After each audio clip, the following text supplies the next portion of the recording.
everybody. Today I'm going to be reading the classic Red Riding Hood, and this book is retold and illustrated by James Marshall.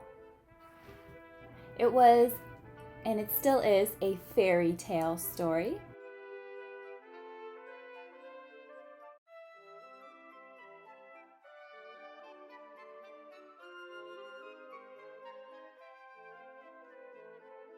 A long time ago, in a simple cottage beside the deep dark woods, there lived a pretty child called Red Riding Hood. She was kind and considerate, and everybody loved her.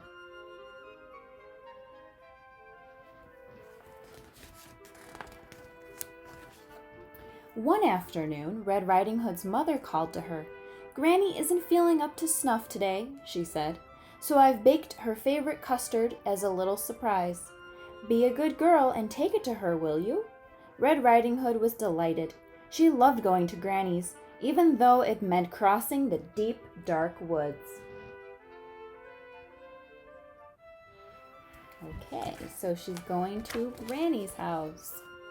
When the custard had cooled, Red Riding Hood's mother wrapped it up and put it in a basket. "Now, whatever you do," she said, "go straight to Granny's. Do not tarry, do not speak to any strangers." "Yes, Mama," said Red Riding Hood. Okay. Before long, she was in the deepest part of the woods. "Ooh," she said, "this is scary." I want you to look at the forest. Do you see anything? Do you see anything hiding? Okay, we see someone here. Let's see what happens. Suddenly, a large wolf appeared. "Good afternoon, my dear," he said. "Care to stop for a little chat?" "Oh, gracious me," said Red Riding Hood. "Mama said not to speak to any strangers."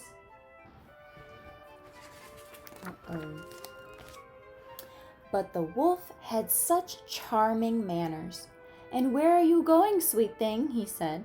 "I'm on my way to visit Granny, who lives in the pretty yellow house on the other side of the woods," said Red Riding Hood. "She's feeling poorly, and I'm taking her a surprise." "You don't say," said the wolf. Just then he had a delightful idea.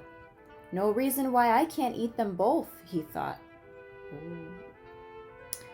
"Allow me to escort you," he said. "You never know what might be lurking about." "You're too kind," said Red Riding Hood. Do you think Red Riding Hood should trust the wolf? No way. Why? What makes you think that she shouldn't trust him? Good. Okay. Right here it says, "No reason why I can't eat them both." So the wolf is thinking he can eat the custard pie and Red Riding Hood. Let's see what happens. Beyond the forest came to a patch of sunflowers. "Why not pick a few?" suggested the wolf.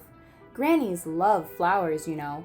But while Red Riding Hood was picking a pretty bouquet, the clever wolf hurried on ahead to Granny's house.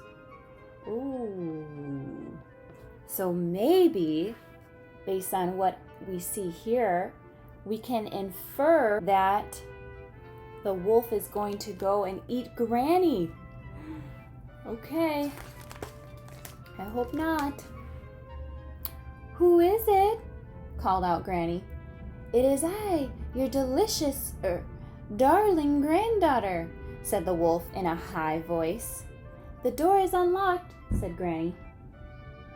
Okay, so he's pretending to be Red Riding Hood. "Surprise!" cried the wolf. Granny was furious at having her reading interrupted. "Get out of here, you horrid thing!" she cried.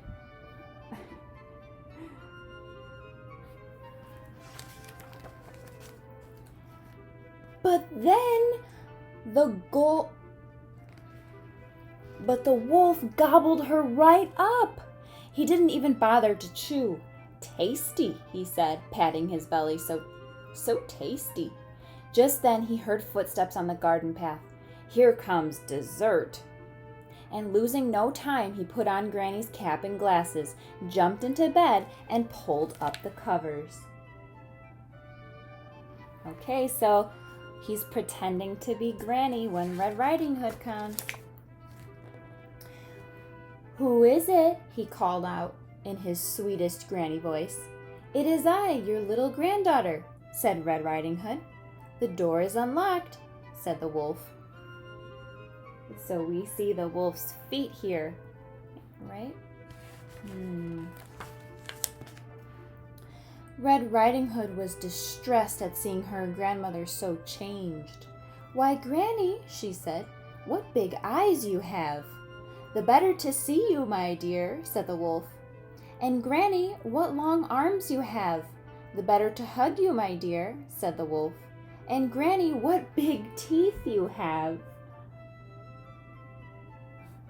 So, does Red Riding Hood know it's the wolf? Not yet. The better to eat you, my dear, cried the wolf.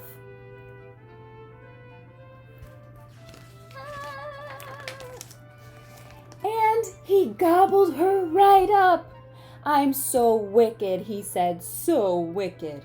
But really, he was enormously pleased with himself, and having enjoyed such a heavy meal, he was soon snoring away. A hunter passing by was alarmed by the frightful racket. That doesn't sound like Granny, he said.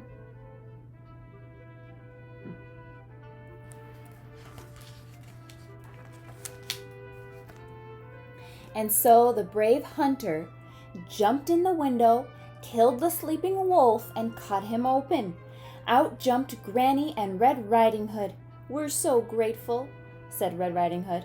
That wicked wolf won't trouble you again, said the hunter. It was so dark in there I couldn't read a word, said Granny. Red Riding Hood promised never ever to speak to another stranger, charming manners or not. So they're okay. We have Red Riding Hood's alive and Granny's alive. And she never did. So Red Riding Hood never spoke to another stranger again. We see another stranger, and what is she doing?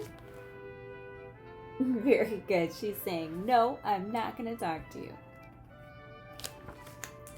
Okay, and that was the end. That was Red Riding Hood. I hope you guys enjoyed it. See you guys next time.